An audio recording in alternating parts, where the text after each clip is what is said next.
Olá, queridos alunos. Na aula de hoje, iremos resolver questões envolvendo a primeira lei de Newton, conhecida como a lei da inércia. Na última aula, vocês viram com outro professor a resolução de alguns exemplos sobre a lei de Newton. E nessa aula, não vou fazer diferente. Vou dar essa aula reforçando a primeira lei de Newton através de questões. Vamos lá? Primeira questão. Qual das pessoas representadas na figura é mais difícil de ser empurrada e por quê? Então vamos analisar. Na figura, nós temos um adulto e uma criança. Observando a primeira lei de Newton, podemos ver que a primeira lei do Newton enunciado diz que todo corpo tende a permanecer no seu estado de repouso ou em movimento retilíneo uniforme, desde que não sofra a ação de nenhuma força externa que altere o seu estado, seja ele de repouso ou de movimento. Então, analisando a pergunta, vemos o seguinte: quem é mais fácil de empurrar, a criança no balanço ou o adulto? Se você for analisar uma resposta prática com suas palavras, você vai ver que é mais fácil de empurrar no balanço o adulto. Isso se deve por quê? Eis a resposta. O corpo de maior massa tem maior inércia e é mais resistente à mudança de seu estado. Ou seja, quanto mais massa, em outra ótica ver a lei da inércia, nós podemos dizer que a massa de um corpo é a medida de sua inércia, ou seja, quanto mais pesado esse corpo é, mais resistente ele será à inércia, ou seja, se ele está em movimento, ele vai sofrer maior resistência para continuar em movimento. Se ele está em repouso, ele vai sofrer mais resistência para continuar em repouso, tá certo? Então, o corpo de maior massa, no caso do adulto, tem maior inércia, porque ele tem maior massa, maior inércia. A criança tem menor inércia, porque a sua massa é menor.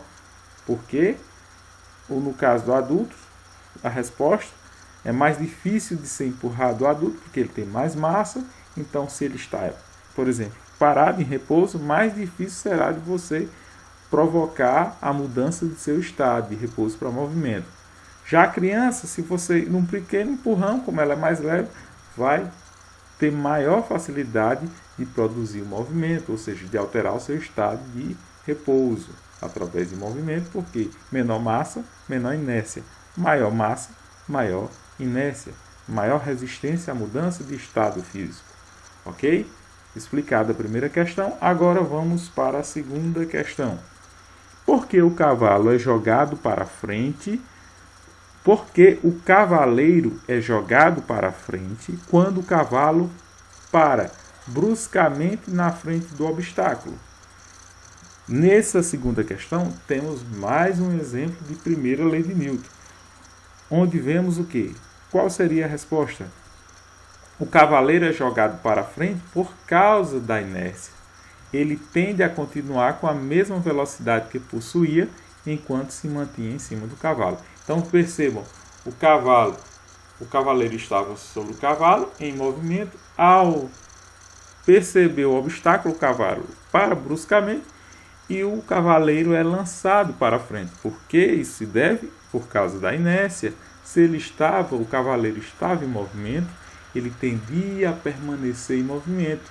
Como o cavalo produziu essa força, essa parada brusca, o cavaleiro continuou no seu estado de movimento. Ele tendia a permanecer no seu estado de movimento. Em consequência disso, ele foi lançado para frente. Agora, explicada a segunda questão, vamos agora para a terceira e última questão. Uma questão de vestibular da Unesp. As estatísticas indicam que o uso do cinto de segurança deve ser obrigatório para prevenir lesões mais graves em motoristas e passageiros no caso de acidentes. Fisicamente, a função do cinto está relacionada com a... Então percebam, O que é que diz a primeira lei de Newton? Se o corpo está em repouso, ele tende a permanecer em repouso. Se ele está em movimento, ele tende a permanecer em movimento retilíneo. Isso se deve por quê?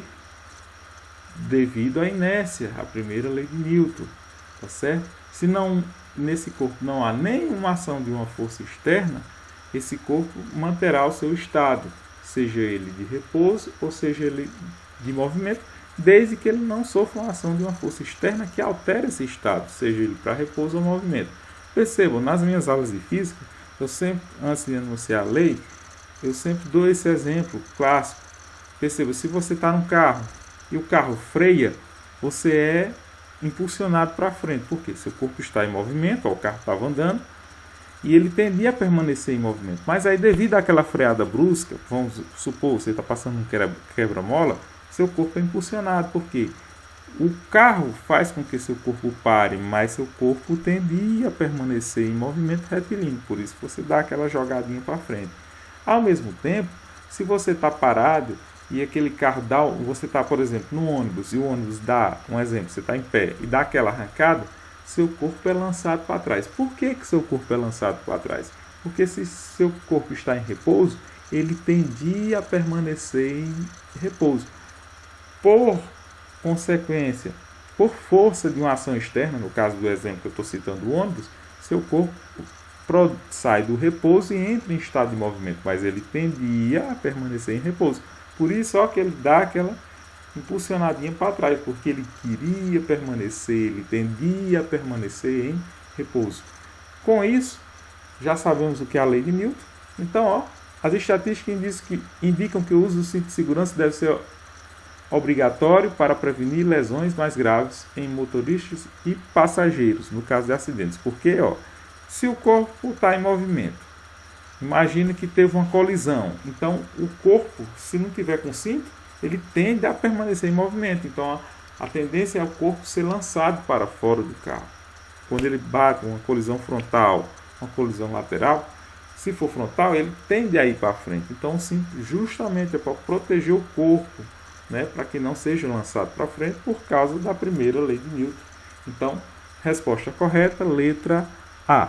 Pessoal, finalizo por aqui e até outra oportunidade. Tchau!